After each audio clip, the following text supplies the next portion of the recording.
শিক্ষামন্ত্রীর পদত্যাগ সহ তরুণদের আন্দোলনে ক্রমেই ক্ষমতাসীন বিজেপি সরকারের উপর চাপ বাড়ছে। এর মধ্যেই এই আন্দোলনে যুক্ত হলো নতুন এক ঐতিহাসিক মাত্রা।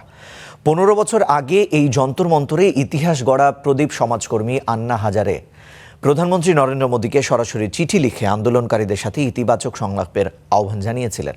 এছাড়া আটক হওয়ার সময় পুলিশ সদস্যরাই সরকারের পদত্যাগ চেয়েছেন বলেও দাবি করেছেন বিরোধী দলীয় নেতা রাহুল গান্ধী। অন্যদিকে আন্দোলন বানচাল করতে বিজেপি গুন্ডা পাঠাচ্ছে বলেও অভিযোগ করেছে সিজিপি প্রধান অভিজিৎ দীপকে। বৃহস্পতিবার ভোর 4টা, তখনও প্রতিবাদী স্লোগানে জেগে আছে দিল্লির যন্তর মন্তর।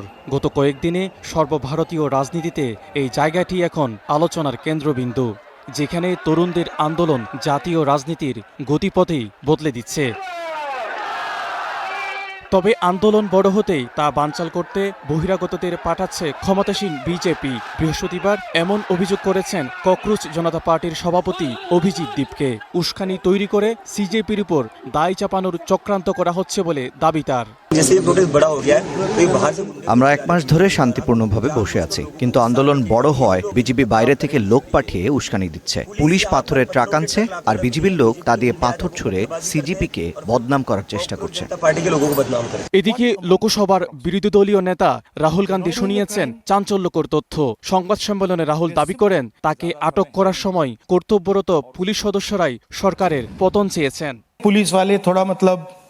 পুলিশ যখন আমাকে টেনে নিয়ে যাচ্ছিল, তখন তারা আমার কানে কানে ফিস ফিস করে বলছিল, এই সরকার হটান। তারা বলছিল, আমরা রাজস্থান বা হরিয়ানা থেকে এসেছি, আমরা শুধু ইউনিফর্ম পরে আছি, কিন্তু আমাদের সন্তানরাও তো এই ছাত্রদের মতোই। পুলিশও জানে এখানে অন্যায় হচ্ছে। 2-1টা ঘুষি ধাক্কা কোনো বিষয়ই নয়। প্রয়োজনে আমি আরো অনেক কিছু সহ্য করতে প্রস্তুত।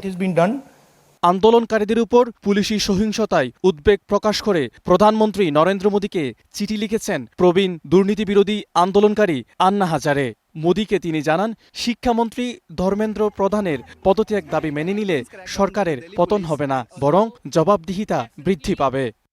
আন্দোলনকারীদের আওয়াজকে বিরোধীদের আওয়াজ হিসেবে দেখা উচিত নয়। তারাও এই দেশেরই নাগরিক। তাদের কথা ধৈর্য ধরে শোনা, বিশ্বাসের পরিবেশ তৈরি করা এবং ইতিবাচক আলোচনার মাধ্যমেই সমাধান খুঁজে বের করাই গণতন্ত্রের আসল পরীক্ষা। জনগণের আস্থা বজায় রাখাই যে কোনো গণতান্ত্রিক সরকারের সর্বোচ্চ দায়িত্ব।